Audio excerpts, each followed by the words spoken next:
Hello, trumpet players. I'm early to another gig, and I was listening on the way here to a trumpet podcast, and I thought, I've been wanting to do this for a long time. I thought I would give you my personal top 3 trumpet podcasts in reverse order, because that's how they do this kind of thing. So let's start with number 3. My third most favorite trumpet podcast is called The Open Bill. Now, why is it my third most favorite? Because of the pros and cons, right? I love the fact that we get to know the people in Trombomundi, right? The Open Bill, the Open Bill podcast has 3 members of an ensemble that really made the trumpet ensemble a popular thing.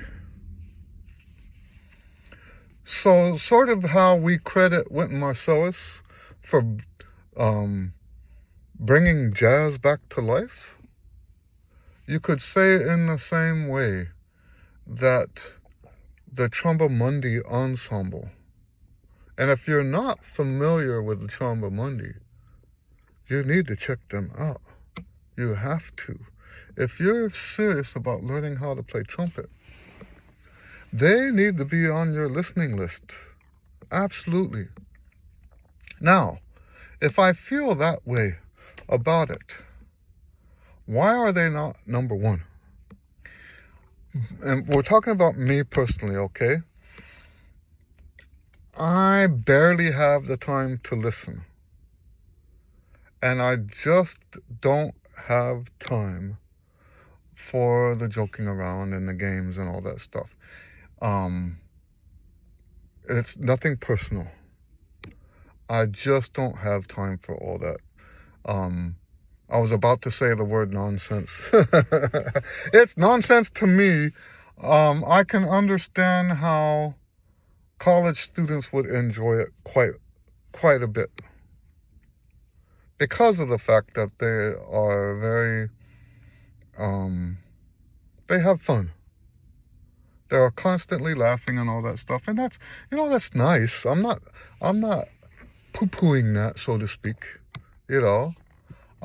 It's nice that they have that much fun. I don't have time for it. So it's hard for me to listen for the tidbits. I will say this: if you are a high school or a college student and you are planning on majoring in music, the biggest reason why you should listen to the Open Bill is because all 3 of them are college professors. So if you want to get an idea of what a college professor is thinking about teaching, that's the best podcast for you. And I will also tell you this, and I don't know if this is just supply and demand in action, but in my opinion, the most valuable person of the 3 is the one who doesn't speak at all. So you see what I mean by supply and demand. He hardly ever talks. When he does talk, what he has to say, in my opinion, is the most valuable out of everything they talk about.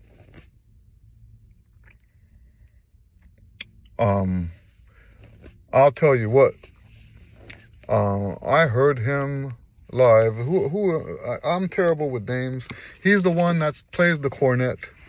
If you watch the podcast, you'll know who I'm talking about, because I make fun of him all the time for playing cornet. So, one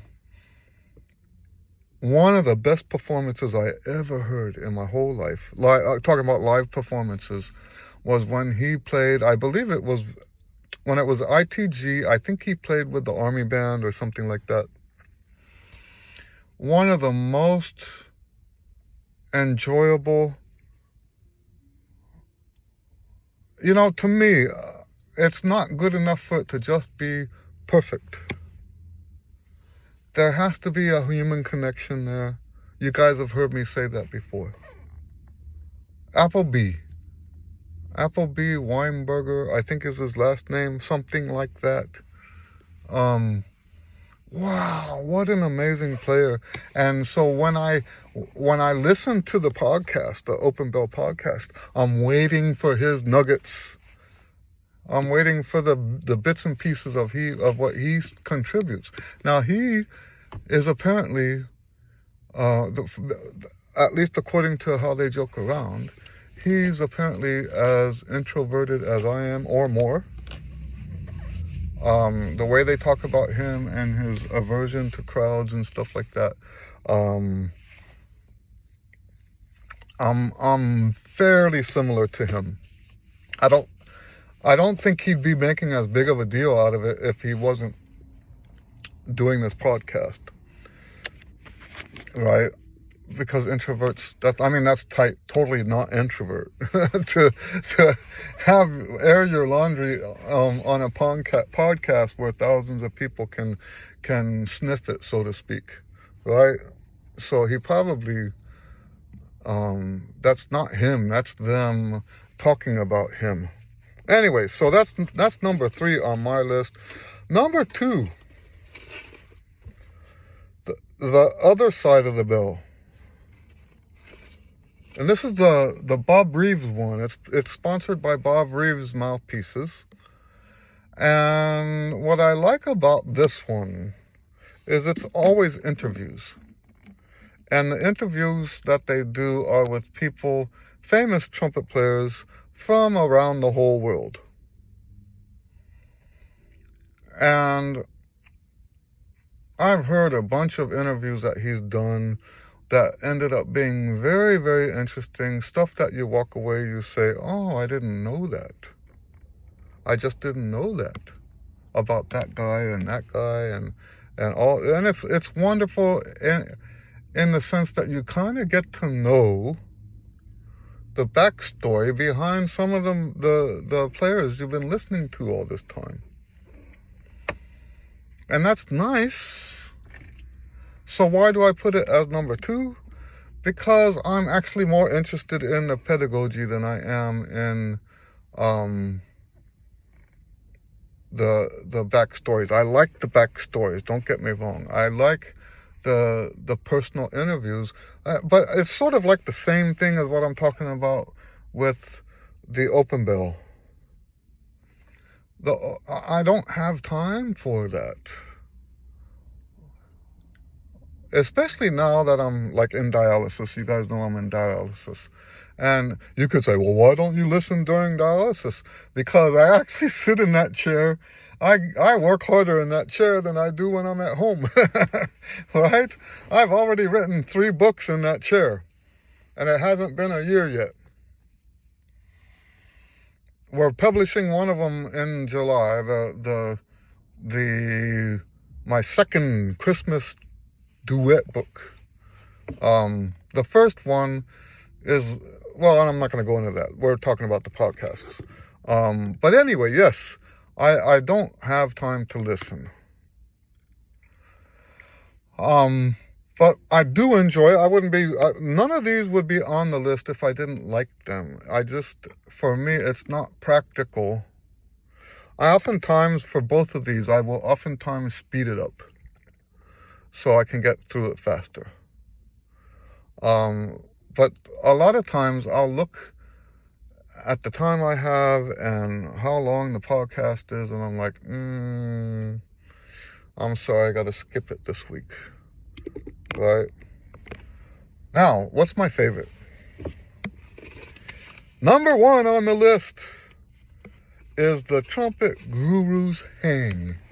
Now, why do I like that one? It's a little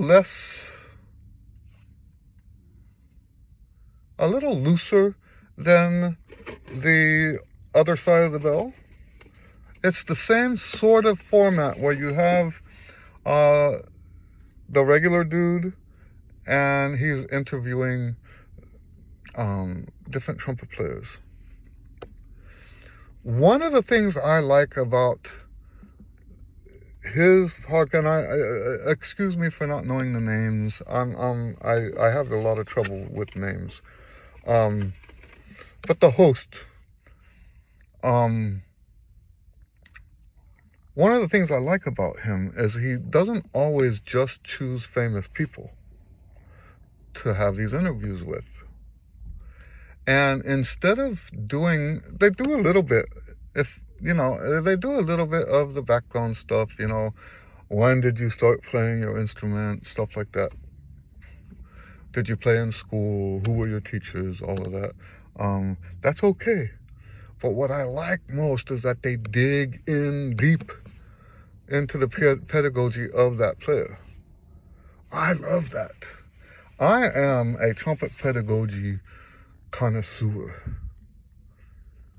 I've never had a time in my life that I wasn't hungry for new ways to teach the trumpet. My whole life, from the time, what I was fascinated with the Arvin book that was my first pedagogy book, right? Was reading the text. And then you read the other texts for other books, and it's like, wow, look at all this. So to me, what I like about the reason it's number one on my list is because of the deep dives into the how they make it work. This to me is far, far more valuable than, not that there's not value in someone's background, someone's story. And to be honest, you get just as much background and story when they're talking about their pedagogy, because a lot of guys will explain and describe where they got that pedagogy. So you're still getting some of that background, but you're getting it in a context that helps you more as the listener. So yes, that's number one for me. The Trumpet Gurus Hang. Look up that podcast. They have it on YouTube. I don't do it on YouTube. But I think YouTube would be great because you get to see them. I just haven't, like I said, it's a time thing for me. I listen when I'm driving. And to be honest, because I was sick, I've told you guys before, I stopped taking gigs in November of 2023. I went almost all of 2024 without gigs. I only started really playing again in December of 2024. So I haven't done a lot of listening to the podcasts in the last year. But I've been wanting to share this with you. I've listened to all three of these off and on, and that's definitely my top three, and in that order. I actually love that the Trumpet Gurus Hang thing, and that's, it's the what I like about it is sort of spelled out in the title, right? Trumpet Gurus. The guys who have something to say about how to play the horn. And you don't have to be famous to do that. I'm going to say this, for many years I was criticized as one of those guys that was giving trumpet advice online. Trumpet advice online. Such a terrible thing. Now, all those people who criticize me have their own YouTube channel, their own blog, their own this, their own that. I think it was COVID that kicked them in the butt on that issue, right? Because there's a bunch of not unvisited trumpet channels all over the internet now. And if you look at them, a lot of them are people who said, don't get advice from people like Eddie Lewis. He's just an internet trumpet player. He doesn't, don't believe what you hear on the internet. And I'll say, I agree with that. Don't just believe it. Understand it. There's nothing wrong with information that comes from the internet. And now we know this is actually true because all of these guys are trying to get on board now. All these people who were so negative against this have changed their tune. So, anyway. So, that's what I have for you today. Have a great week. I'm going to try to get another video up later in the week. And we'll see you on that one. Have a great weekend. God bless you.